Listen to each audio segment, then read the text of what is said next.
இது மகிமை நேரம். ஆண்டவராகிய இயேசு கிறிஸ்துவின் இனிதான நாமத்தினாலே உங்கள் அனைவரையும் வாழ்த்துகிறேன். இந்த ஓமையின் படிப்பினைகளிலே இந்த 2வது நாளிலும் கூட நாம் 2வது ஒரு ஓமையை பற்றி நாம் சிந்திக்க இருக்கின்றோம். மத்தேயு 25ஆம் அதிகாரத்திலே ஒரு ஓமையை நாம் வாசிக்கின்றோம். அதாவது கன்னிகைகளை குறித்த ஓமை. இந்த ஓமையில் நம்ம பார்க்குறோம் 2 விதமான கன்னிகைகள். 2 விதமான கன்னிகைகள் இருக்கிறாங்க. அதில் புத்தியுள்ள கன்னிகைகள், புத்தியற்ற கன்னிகைகள் என்று சொல்லி நம்ம 2ஆக பிரித்து நம்ம அதை பார்க்குறோம். வாங்க, மணவாளனை எதிர்கொண்டு செல்வதற்காக இந்த 10 கன்னிகைகளுமே ஆயத்தப்படுறாங்க. அப்போ ரெடி ஆகுறாங்க. 2 பேர் 2 குரூப்பும் நல்லா ஆயத்தப்படுறாங்க. அப்போ கடைசியில் பாருங்கள், கிளம்பி போகிறாங்க. எதுக்கு? மணவாளை நாங்கள் எதிர்கொண்டு போகிறோம், மணவாளன் இப்போ வந்துடுவார், அவரை நாங்கள் எதிர்கொண்டு போகிறதற்காக போகிறோன்னு சொல்லி 10 பேருமே கிளம்புறாங்க. போகும்போது அந்த புத்தி இல்லாத கன்னிகைகள் நினச்சிறாங்க, விளக்க மாத்திரம் எடுத்துகிட்டு போகிறாங்க. அதுக்கு தேவையான எண்ணெய் அவங்க என்ன செய்ய தேவைன்னு நினைக்கல. ஏன்னா அதற்குள்ளே மணவாளன் வந்துடுவார், நம்ம போயிடலாம் அப்படிங்கிற ஒரு அசால்ட்னஸ்ன்னு சொல்லலாம் இல்லையா? அதாவது ஒரு புத்தி இல்லாத ஒரு தன்மை. ஆனால் விளக்குகளை மட்டும் எடுத்துகிட்டு கொண்டு போகிறாங்க. ஆனால் புத்தி உள்ளவர்கள் தங்களுடைய விளக்குகளோடு எண்ணெயும் சேர்த்து எடுத்துகிட்டு போகிறாங்க. அவங்க எவ்வளோ ஞானமாக நடந்துக்கிட்டாங்கல்ல.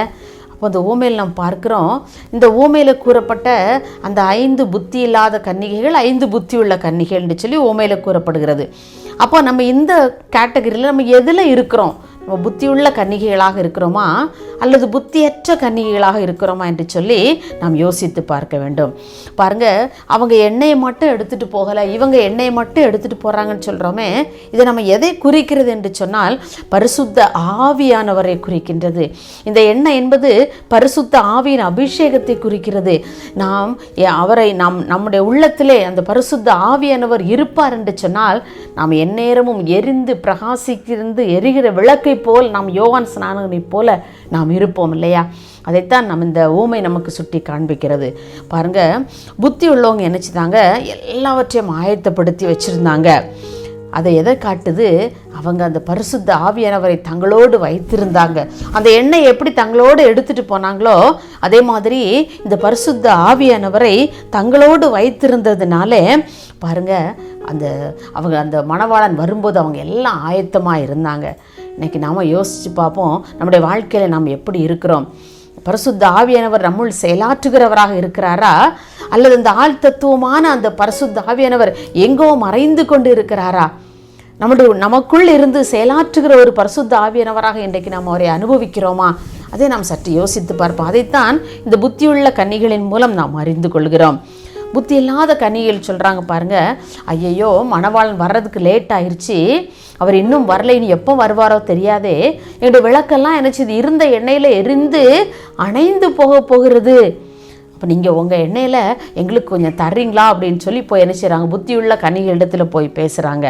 இதே மாதிரி தாங்க நம்முடைய வாழ்க்கையிலும் கூட அநேகர் நம்மை வழி விலகச் செய்கிற இந்த உலகத்தின் காரியங்களில் நம்ம ஈடுபடுத்தக்கூடிய பல செயல்கள், பல மனிதர்களுடைய பேச்சுக்கள், பல மனிதர்களுடைய தந்திரங்கள் நம்மை எந்த வழியிலே உலகத்தின் பாதையிலே நம்மை சிக்க வைத்து விடலாம் என்று சொல்லி அலைகிற மனிதர்களும் பிசாசுகளும் அநேகம் உண்டு.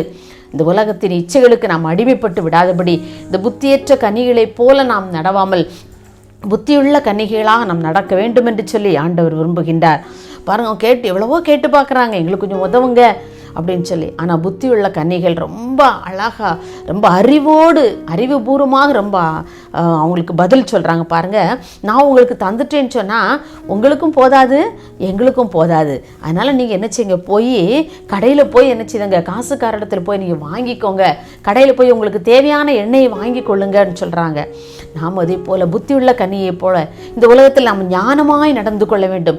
ஆண்டவருடைய ஞானத்தை கேட்கணும். ஆண்டவரே, நான் என்ன செய்யணும்ப்பா, இப்படி எனக்கு ஒரு சம்பவம் நிகழ்ந்து விட்டது, இப்படி ஒரு காரியம் எனக்கு நடக்க இருக்கிறது, நான் என்ன செய்யணும், உங்களுடைய ஆலோசனை தாங்க என்று சொல்லி நாம் ஒவ்வொரு நாளும் அவருடைய சமூகத்திலே உட்கார்ந்து அவருடைய ஆலோசனையின்படி ஞானமாய் நடந்து கொள்ள அவர் சொல்லுகிற ஆலோசனை கேட்போம் என்று சொன்னால் நம்முடைய வாழ்க்கை நம்ம செழிப்பாக செம்மையான பாதையில் ஓடுவதற்கு அவர் வழி செய்வார். இப்போ பாருங்கள், இந்த புத்தி இல்லாத கன்னிகளெல்லாம் எண்ணெய் வாங்க போயிட்டாங்க.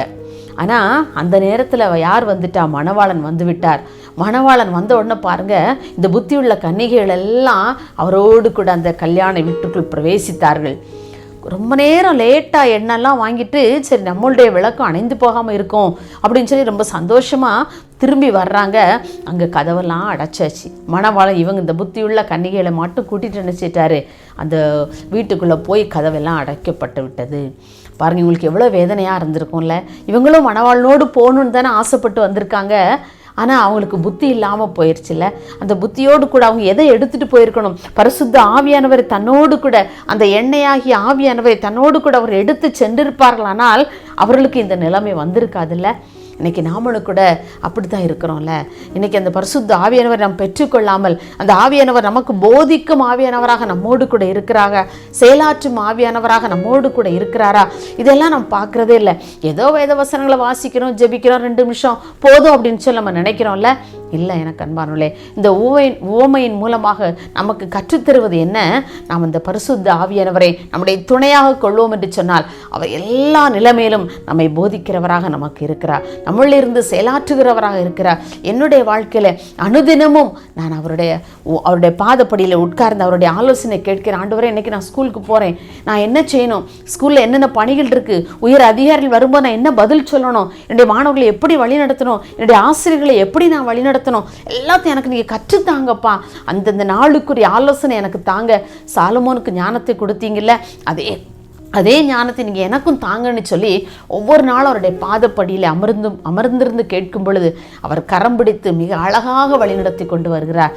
அதே ஆண்டவர் இன்றைக்கு உங்களை வழிநடத்த மாட்டாரா? புத்தியுள்ள கன்னிகைகளை போல ஞானமாய் இந்த உலகத்தில் நடந்து கொள்ள நம்ம அவருடைய பாதப்படியிலே அமர்வோமா? அன்புள்ள இயேசுவே, இந்த அருமையான இந்த 2ஆம் நாளின் காலை வேளைக்காக உம்மை துதிக்கிறோமப்பா. இந்த 2வது நாளிலும் கூட நாங்கள் தியானித்தோம்ப்பா, புத்தியுள்ள கன்னிகைகளாக நாங்கள் இந்த உலகத்திலே வாழ வேண்டும் என்று சொல்லி நீங்கள் விரும்புகிறீங்க ஆண்டவரே.